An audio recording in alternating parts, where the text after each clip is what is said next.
In today's video, I'm going to teach you how to use Anytype, the private and offline first alternative to Notion.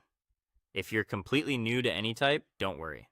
This guide is designed for beginners, and by the end, you'll understand the basic setup and the core features you need to start building your own private digital workspace. The first thing you need to do is download and install Anytype from the official website on your computer or mobile device.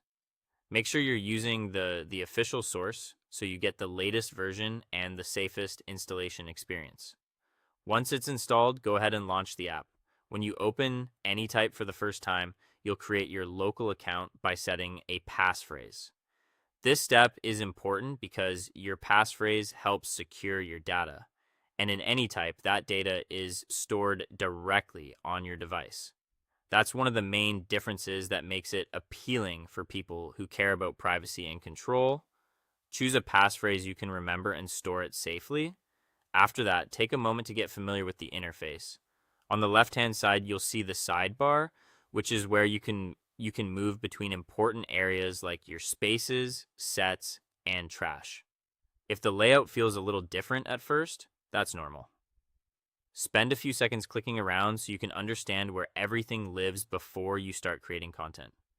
Next, click the plus icon in the sidebar to create your first object.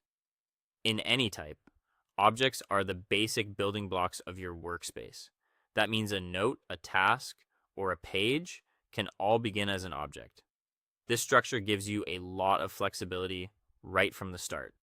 Once your new object opens, type in a title and begin adding your content.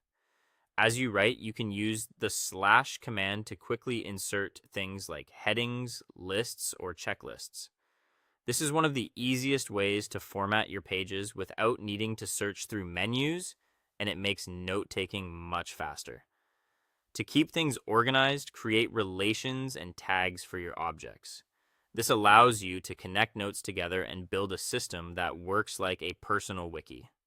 As your workspace grows, these connections become especially useful because they help you find information and see how different ideas relate to each other. You can also explore different view options, including lists, boards, and grids. These views let you visualize your information in different ways depending on how you like to work. Some people prefer a simple list, while others find board or grid views easier to manage. Finally, check your settings if you want to enable local network syncing. This lets you sync notes between your computer and phone without relying on a cloud